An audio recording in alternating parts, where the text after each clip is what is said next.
মুসল্লিয়ান একরাম, উপস্থিত ওলামা একরাম, মুরব্বীগণ ও আমার ভাই বন্ধুগণ, খুতবার আলোচ্য বিষয় ছিল শাদী বিয়া সম্পর্কে বিভিন্ন ধরনের নীতি নিয়ম বা শরীয়ত অনুযায়ী কি কি শর্ত, এই সম্পর্কে আলোচনা বেশ কিছু করেছি। বাকি ইনশাল্লাহ আজকেও এই সম্পর্কেই কোরআন এবং বিশুদ্ধ হাদিসের আলোতে কিছু কথা আপনাদের সম্মুখে রাখবো বলে আশা রাখছি। তবে আমি বলেছিলাম যে বিবাহ কেমন মহিলাকে করতে হয়, কেমন মেয়েকে প্রস্তাব দিতে হয়, এই সম্পর্কে আলোচনা করেছিলাম। তারপর আমি বলেছিলাম যে যেই মেয়েকে আমরা প্রস্তাব দেই, সে মেয়ে হোক মহিলা হোক যাই হোক না কেন, তাকে প্রথম দেখে নেওয়া উচিত। তারপরে আসে যেটা আমরা বলি ইজিন। ইজিন শব্দের অর্থ হচ্ছে অনুমতি, ইজাজত, পারমিশন। আসলে এখানে একটা ভুল করা হয় যে যখন বিবাহ পড়ানো হয়, বিবাহ পড়ানোর যে পদ্ধতি, গোটা পদ্ধতিটাই ভুল পথে চলছি আমরা সবাই। সেটা আমরা বিভিন্ন মজহবি ভাই হোক বা আহলে হাদিস হোক, সবাই বিয়া পড়ানোর যে নীতি নিয়ম অবলম্বন করা হইতেছে, গোটা নীতি নিয়মটাই ভুল পথে চলছে, ইসলামিক পথে নয়। আমি ইনশাল্লাহ সেই সম্পর্কে আগামীতে আলোচনা করব। এখানে প্রায় একটি শব্দ ব্যবহার করা হয়, সেটি হচ্ছে ইজিন।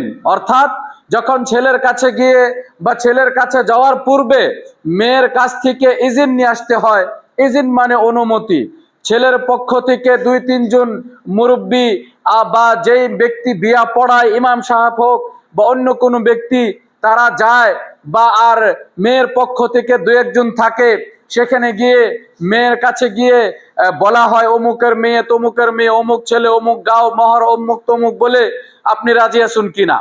এখানে প্রথম যেটা অনৈতিক বা অইসলামিক, যেটা ইসলাম বিরোধী, সেটা হলো যারা সেখানে যায় তাদের জন্য মেয়ের কাছে যাওয়া জায়েজ নয়। আমি বলেছিলাম যে ছেলের বাবার জন্য দেখা জায়েজ নয়, গাঁয়ের মুরব্বী বা অমুক বা ইমাম সাহেব সে কি করে মেয়ের কাছে যায়, সেটা হলো 1 নম্বর প্রশ্ন। 1 নম্বর হারাম, কোনো পদ্ধেই জায়েজ নয় যে গাঁয়ের ইমাম সাহেব বা অমুক ছেলের মুরব্বী তারা বিবাহের পূর্বেই মেয়ের কাছে যাবে, অনুমতি নিবে, কোনো পদ্ধেই জায়েজ নয়। একটা অবৈধ কাজ, একটা হারাম কাজে আমরা সবাই লিপ্ত হচ্ছি। দ্বিতীয়ত হলো যে এখানে বলার পর মেয়েকে যখন বলা হয় আপনি রাজি আছেন কি না, মেয়ে তারা স্বাভাবিকভাবে, প্রাকৃতিকভাবে লজ্জা থাকে তাদের ভিতরে, লাজুক থাকে বা তারা নার্ভাস হয়ে থাকে, সেখানে আসতে বলে, সেখানে নিয়েও জোরে বলে, কেউ ধমক দেয়, জুড়তে বল, অমুক তমুক, নানা ধরনের অত্যাচার করা হয়। শরীয়ত বলে মেয়ে যদি চুপ থাকে সেটাই তার অনুমতি, কিন্তু সেখানেও নানা ধরনের অত্যাচার করা হয়। আসলে সমস্যা হলো এই যে অনুমতি, ইজাজত, এটা নিবে সর্বপ্রথম যখন প্রস্তাব আসবে ছেলের তরফ থেকে, তখন মেয়ের কাছ থেকে অনুমতি নিতে হবে।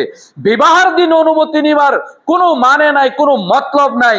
প্রথম অনুমতি নিবে, তারপর বাকি কিছু সাব্যস্ত হবে, মহারানার আলোচনা চলবে, ইত্যাদি চলবে। প্রথম মেয়ের কাছে যেতে হবে। হাদিস পাকে রাসূল সাল্লাল্লাহু আলাইহি সাল্লাম বলেন, আন আবি সালামাতা আন্না হুরায়রাতা হাদাথাহুম আন্না নবী সাল্লাল্লাহু আলাইহি সাল্লাম ক্বালা। আবু হুরায়রা রাদিয়াল্লাহু তাআলা আনহু তিনি বলেন, রাসূল আকরাম সাল্লাল্লাহু আলাইহি সাল্লাম তিনি বলেছেন, লা তুনকাহুল আইয়িমু হাত্তা তুস্তামার ওয়া লা তুনকাহুল বিকরু হাত্তা তুস্তাআযান। যে একজন যার পূর্বে বিবাহ হয়েছে, অর্থাৎ যেটাকে আমরা হাঙ্গা বলি আমাদের ভাষায়, যার পূর্বে বিবাহ হয়েছিল, স্বামী মারা গিয়েছে বা তালাক হয়েছে, এমন মহিলা যার পূর্বে বিবাহ হয়েছে তাকে বলা হয় আল আইয়িম। সেই মহিলা তার নিজের অধিকার রাখে, তার পারমিশন নিতে হবে, তার আদেশ নিতে হবে। সে যদি আদেশ দেয় যে আমাকে অমুক জায়গায় বিবাহ দেন, তাহলে আপনি তার বিবাহ সম্পন্ন করতে পারেন। ওয়াল বিকরু, আর যারা বাকিরা মেয়ে যাদের এর পূর্বে বিবাহ হয় নাই, হাত্তা তুস্তাআযান, তাদের বিবাহ হবে না যতক্ষণ পর্যন্ত তাদের অনুমতি নেওয়া না হবে। ক্বালু ইয়া রাসূলুল্লাহ, সাহাবারা বললেন হে আল্লাহর রাসূল, ওয়া কাইফা ইযনুহা, তার অনুমতি কি করে নিবে? রাসূল সাল্লাল্লাহু আলাইহি সাল্লাম বললেন আনতাসকুতা, সে যদি চুপ থাকে, কোনো উত্তর না দেয়, সেটাই তার অনুমতি। আরেক জায়গায় রাসূল সাল্লাল্লাহু আলাইহি সাল্লাম বলেন আনা আয়েশা রাদিয়াল্লাহু তাআলা আনহা আন্নাহা قالت ইয়া রাসূলুল্লাহ ইন্নাল বিকরা তাস্তাহি ক্বালা রিদাহা সামতুহা। আম্মা আয়েশা রাদিয়াল্লাহু তাআলা আনহা বলেন যে যারা বাকিরা, অর্থাৎ যাদের পূর্বে বিবাহ হয় নাই, তারা লাজুক, তারা লজ্জা পায়, নিজের বিবাহকে নিয়ে কথা বলাতে তারা কমফোর্টেবল ফিল করে না, তারা লজ্জা পায়। তখন রাসূল সাল্লাল্লাহু আলাইহি সাল্লাম বললেন তার যেটা অনুমতি, চুপ থাকাই হয়েছে তার অনুমতি। কিন্তু আমরা কি করি? বলতে হবে জোরে বলে, আবার আস্তে বলে বলে শুনি নাই, জোরে বলতে হয়। নানা ধরনের অত্যাচার একজন মেয়ের উপর করা হয়, যেগুলি সম্পূর্ণরূপে শরীয়ত বিরোধী কাজ। গতিকে প্রথমে মেয়ের কাছ থেকে অনুমতি নিতে হবে। কোন মেয়ে যদি বলে যে আমি তো হা করি নাই, আমি তো অনুমতি দেই নাই, সেটা মানা যাবে না শরীয়ত মতে। যদি মেয়ে রাজি নয়, তাহলে মুখ ফুটে বলতে হবে যে আমি এই বিবাহতে রাজি নয়। আর যদি সে চুপ থাকে, শরীয়ত অনুযায়ী সেটাকে তার অনুমতি ধরা হবে। বিভিন্ন হাদিস পাকে রাসূল সাল্লাল্লাহু আলাইহি সাল্লাম এইটাই বলেছেন, বলেন রিদাহা সামতুহা, তার সেই চুপ থাকা, তার খামোশ থাকা, তার কথা না বলা, সেটাই তার অনুমতি ধরা হবে। বুখারী শরীফের হাদিস। এর পূর্বের যে হাদিসটা পাঠ করছিলাম সেটাও বুখারী শরীফের হাদিস। গতিকে প্রথমে যখন প্রস্তাব আসবে, মেয়ের কাছ থেকে অনুমতি নিতে হবে। মেয়ে যদি অনুমতি দেয়, ঠিক যেমন ছেলের জন্য মেয়েকে দেখা শরীয়তে বৈধ করেছে বা বলেছে একবার দেখে নাও, ঠিক তেমনি মেয়ের জন্য বৈধ করা হয়েছে সে ছেলেকে দেখে নিত।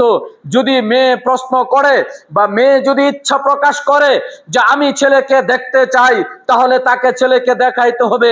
দেখার পর যখন মেয়ে অনুমতি দিবে, সেটা মুখের দ্বারা প্রকাশ করে হোক যে আমি রাজি আছি, বা চুপ থেকে হোক, বা লজ্জায় ঘর ছেড়ে চলে যায়, এমন অঙ্গি ভঙ্গির দ্বারা যখন বোঝা যাবে যে মেয়ে রাজি আছে, তারপর বাকি আলোচনা চলবে। তারপর আসবে যে মহারানার কথা আসবে। এখানে আরেকটি কথা বলি যে প্রস্তাব দেওয়ার সময় অনেক সময় হয় কি, একজন ছেলের জন্য 10 জনে পাত্রী খুঁজছে, আর একজন মেয়ের এক জায়গা থেকে কথা আসছে, সেটা ফাইনাল হয় নাই, আরেক জায়গায় কথা চলছে, একজন মেয়ের 3-4 জায়গায় কথা চলছে। এই সম্পূর্ণ শরীয়ত বিরোধী। রাসূল সাল্লাল্লাহু আলাইহি সাল্লাম থেকে বর্ণিত, আবু হুরায়রা রাদিয়াল্লাহু তাআলা আনহু বলেন রাসূল সাল্লাল্লাহু আলাইহি সাল্লাম বলেছেন লা ইয়াখতুবুর রাজুলু আলা খিতবাতি আখিহি, কেউ নিজের ভাইয়ের উপর প্রস্তাবের উপর যাতে প্রস্তাব না দেয়। উলামায়ে কেরাম বলেন যদি আপনি জানেন অমুক মেয়েকে অমুকে প্রস্তাব দিয়েছে, তারপরেও যদি আপনি প্রস্তাব দেন, সেটা হারাম, সেটা কোনো পদ্ধতি জায়েজ নয়। হ্যাঁ, কোনো সময় হতে পারে আমি একজন মেয়েকে প্রস্তাব দিলাম, সে কার কাছ থেকে প্রস্তাব আসছে সেটা তো আমি জানি না, গতিকে আমি প্রস্তাব দিয়েছি, সেটা কোনো আপত্তি নাই। আপত্তি হচ্ছে সে মেয়ের অভিভাবক, মেয়ের গার্জেন, তারা জানে যে অমুক জায়গা থেকে প্রস্তাব আসছে, আপনি বলুন যে না আমার মেয়ের বা আমার বোন বা যেই আছে আপনার আত্মীয়, যে অমুক জায়গা থেকে কথা চলছে, যতক্ষণ পর্যন্ত সেটা ফাইনাল না হবে অতক্ষণ পর্যন্ত আপনার সাথে কথা চলবে না, আপনার সাথে আমরা আলোচনা করতে পারছি না। ঠিক তেমনি একজন ছেলের তরফ থেকে তার বাবাও পাত্রী দেখছে, বোন জামাইও দেখছে, ভাইও দেখছে, চাচাও দেখছে, 10 জনে পাত্রী দেখছে। কি করে হয়? শরীয়ত বিরোধী। প্রস্তাবের উপর প্রস্তাব দেওয়া যায় না। যখন প্রস্তাব দিলেন, মেয়ের অনুমতি নেওয়া হইল, তারপর আসবে মহারানার আলাপ, মহারানার কথা আসবে। এখানে আরেকটি সমস্যা হলো, এই মহারানাকে আমরা ফিক্স করি বিবাহতে যাওয়ার পর, যখন নিকাহ পড়ানি হবে তখন গিয়ে ফিক্স করা হয়। এইটাও শরীয়ত সম্মত নয়। নিকাহ পড়ানো হবে, নিকার কথা চলবে মহারানার উপর। রাসূল আকরাম সাল্লাল্লাহু আলাইহি সাল্লাম বলেন আহাক্কু শুরুতি আন তুফু বিহি মাস্তাহলালতুম বিহিল ফুরুজ, যেই হক যেটা আদায় করা অত্যন্ত প্রয়োজনীয়, সবচেয়ে বেশি অধিকারী, সেটা হচ্ছে ওই মহারানা যার দ্বারা তোমরা নিজের স্ত্রীর লজ্জাস্থলকে হালাল করো। গতিকে মহারানার কথা চলবে প্রথম, বিনা মহারানায় বিবাহ হতে পারে না। এখানে কিছু যারা মজহবী ভাই তারা বলে মহারানার কমসে কম একটা লিমিট আছে, একটা দুর্বল জাল জয়ীফ হাদিস যেখানে 10 দিরহামের কথা বলা হয়েছে, কিন্তু এর ছাড়া বিভিন্ন হাদিস হাদিসে রাসূল আকরাম সাল্লাল্লাহু আলাইহি সাল্লামের দ্বারা প্রমাণিত। রাসূল সাল্লাল্লাহু আলাইহি সাল্লাম সাহাবীকে বললেন, ইলতামিস ওয়ালাউ খাতামান মিন হাদিদিন, যাও তালাশ করো, যদি লোহার একটা আংটিও বিচারে তালাশ করে পাও সেটা নিয়ে আসো, সেটা মহারানা বানানো যাবে। লোহার একটা আংটি আজকের যুগেও বোধহয় 10 টাকা হবে না। চিন্তা করেন সেই যুগে কত কম দাম ছিল। অর্থাৎ কমসে কম যা পাওয়া যায় সেটাই মহারানা বানানো যাবে, শিক্ষা মহারানা বানানো যাবে। যদি মেয়ে বলে যে আমার কিচ্ছু লাগবে না, আপনি মদ ছেড়ে দেন, আপনি ভালো হয়ে যান, আপনি নামাজি হয়ে যান, এতেই আমি রাজি, সেটাও মহারানা হতে পারে। গতিকে যে কোনো বস্তু তার কমসে কম মূল্য হোক সেটা মহারানা হতে পারে, কিন্তু মহারানা দিতে হবে, মহারানা লাগবেই। দুর্ভাগ্যের ব্যাপার যে অনেক সময় সেই স্বামীরা তাদের স্ত্রীর মোহরকে আদায় করে না, যেটা অনেক ধরনের দুর্বলতা বোঝায়। একজন পুরুষের পুরুষত্বে ভীষণ আঘাত যে নিজের স্ত্রীর মহারানা আদায় করতে সে সক্ষম নয়, বা নিজের স্ত্রীর কাছে মৃত্যুর সময় ক্ষমা খুঁজতে হয়েছে যে আমার মহারানা মাফ করে দিও। এর চেয়ে বড় একজন পুরুষের পুরুষত্বের উপর আঘাত হতে পারে না। আপনার পুরুষের উপর প্রশ্ন চিহ্ন এসে যাবে যে আপনি আপনার স্ত্রীর মহারানা আদায় করতে পারলেন না। আপনি কেমন পুরুষ, যেই স্ত্রীকে আপনি প্রতিশ্রুতি দিয়েছেন, নিকাহের পূর্বে আপনি বলেছেন এত মহারানা দিব, তারপর সেই মহারানার উপর নির্ভর করে আপনার নিকাহ পড়ানো হয়েছে, তাকে বাবা আপনাকে মেয়ে দিয়েছে, আপনি তার লজ্জাস্থলকে হালাল করেছেন, তারপর আপনি মহারানা দিতে সক্ষম হন নাই, বা আপনি কোনোদিন ভাবেন নাই যে মহারানা আদায় করতে হবে। সেটা আপনার স্ত্রীর হক যেটা আপনি বক্ষণ করছেন, তার অধিকার আপনি বক্ষণ করছেন। আপনি ভাবেন যে স্ত্রী সে তো ক্ষমা করেই দিবে, কোনো আপত্তি নাই। একজন স্ত্রী স্বামীর পর কোনো সময় দাবি রাখে না, ভালো একজন স্ত্রী। কিন্তু আপনার জন্য লজ্জার ব্যাপার যে যেই মহারানার উপর ভিত্তি করে আপনি সেই মেয়েকে অপর বাড়ি থেকে নিয়ে আসছিলেন, সেই মহারানা আদায় করার ক্ষমতা আপনার কাছে নেই, বা আপনি আদায় করতে চান না। এটা একজন পুরুষের জন্য দুর্ভাগ্যের ব্যাপার। যখন মহারানা ফিক্স হবে, আমরা সেখানে গিয়ে মহারানা ফিক্স করি, সেখানে গিয়ে বিভিন্ন ধরনের তর্কাতর্কি হয়। অনেকেই, আমি নিজে শুনেছি, অনেকেই বলে বিবাহতে অল্প তর্কাতর্কি ঝগড়া না হলে কিসের বিয়া। নাউজুবিল্লাহ। দুই পরিবারের সম্পর্ক গড়ে তুলছে, সেখানে ঝগড়ার দ্বারা আপনি তার অস্তিত্ব রাখতে চেয়েছেন। ইসলামী এমন সংস্কার দেয় না। সেখানে দুই পরিবার দুই গোষ্ঠীর সম্পর্ক জুড়ে যাচ্ছে। সেখানে যারা আসছে আমার বাড়িতে, তারা আমার মেহমান হয়ে আসছে, আপনি তাদের সাথে লড়াই ঝগড়া করবেন, আপনি বলেন এটা বিয়ার একটা উৎসব, এটা হয় না। ইসলামিক পরিবেশ নয়। সম্পূর্ণরূপে যারা বিধর্মী তাদের তরফ থেকে এমন পরিবেশ আসছে, একজন মুসলিম সে নিজের মেহমানকে স্বাগতম জানায়, মেহমানকে সে যত পারে তার সমাদর করে, কোনো পদ্ধেই এমন ভাষাভঙ্গি ব্যবহার করতে চায় না যার দ্বারা মেহমান তার সেই অতিথি আঘাত পাবে, এমন কিছু হয় না। গতিকে প্রথমে মহারানা ফিক্স হবে, ফিক্স হওয়ার পর সেখানে মেয়ের তরফ থেকে তারা যা ইচ্ছা তা দাবি করতে পারে যে আমার এটা লাগবে, আমার এটা লাগবে, আমার ওটা লাগবে। তারপর সেই বাকি তারিখ ইত্যাদি আলোচনা চলবে। এখানে দুর্ভাগ্যের ব্যাপার, অনেক জায়গায় ছেলের তরফ থেকে যেগুলি আপত্তি রাখা হয়, যাকে আমরা জেহেজ প্রথা বলি, সেটা কোনো পদ্ধেই শরীয়তে বৈধ করে না। ছেলের তরফ থেকে কোনো 5 পয়সার ডিমান্ড রাখতে পারে না যে আমাকে এটা লাগবে, আমাকে ওটা লাগবে। এটা লজ্জার ব্যাপার একজন ছেলের জন্য। এর চেয়ে বড়, অনেকেই এটাকে বলে ভিখারি, ভিক্ষুক, যে নিজের শ্বশুরের কাছে গিয়ে সে অমুকটা খুঁজে তমুকটা খুঁজে। এর চেয়ে বড় একজন পুরুষের জন্য, একজন ছেলের জন্য লজ্জার ব্যাপার হতে পারে না। যেই ছেলেকে আল্লাহ দায়িত্ব দিয়েছে, তোমার পুরুষের সম্পূর্ণ খরচার দায়িত্ব তোমার উপর, যদি তোমার কাছে টাকা পয়সা নেই, যদি তুমি তার দায়িত্ব নিতে না পারো, তাহলে তোমার জন্য জায়েজ নয় তুমি একজন মেয়েকে নিয়ে আসবে তার বাড়ি থেকে। আর সেই ছেলে যদি নিজের শ্বশুরের কাছে বা নিজের শ্বশুর বাড়ির কাছে কিছু খুঁজে, এর চেয়ে বড় লজ্জার ব্যাপার পৃথিবীতে একজন ছেলের জন্য, একজন পুরুষের জন্য আর হতে পারে না। মহারানা যখন ফিক্স হবে, তারপর বাকি আলোচনা চলবে। তারপর আসবে ওলির কথা। ওলি অত্যন্ত বাধ্যতামূলক। ওলি মানে গার্জিয়ান। একজন মেয়ে বিনা গার্জেনে বিবাহ করতে পারে না। রাসূল সাল্লাল্লাহু আলাইহি ওয়াসাল্লাম বলেন, লা নিকাহা ইল্লা বিওয়ালিয়্যিন, ওলি ছাড়া, গার্জিয়ান ছাড়া কোনো ধরনের নিকাহ, কোনো ধরনের বিবাহ বৈধ হবে না। আম্মা আয়েশা রাদিয়াল্লাহু তাআলা আনহা থেকে বর্ণিত বিখ্যাত হাদিস, আবু দাউদ শরীফের হাদিস, হাদিসের মানদণ্ড বিশুদ্ধ। আম্মা আয়েশা রাদিয়াল্লাহু তাআলা আনহা বলেন, আল্লাহ রাসূল সাল্লাল্লাহু আলাইহি সাল্লাম বলেছেন, আইয়ুমা ইমরাআতিন নাকাহাত বিগাইরি ইযনি ওয়ালিয়্যিহা ফানিকাহুহা বাতিলুন ফানিকাহুহা বাতিলুন ফানিকাহুহা বাতিলুন। যে কোনো মহিলা, যে কোনো মেয়ে নিজের ওলির, নিজের গার্জিয়ানের অনুমতি ছাড়া যদি বিবাহ করে নেয়, তার নিকাহ বাতিল, তার বিবাহ বাতিল, তার বিবাহ অবৈধ। তিনবার বললেন যে এমন মেয়ে যারা নিজের গার্জিয়ানের অনুমতি ছাড়া, নিজের ওলির অনুমতি ছাড়া যদি বিবাহতে আবদ্ধ হয়, সেই বিবাহ বাতিল মানা হবে, সেটা অবৈধ মানা হবে। সেই বিবাহ কোনো পদ্ধেই বৈধ হবে না।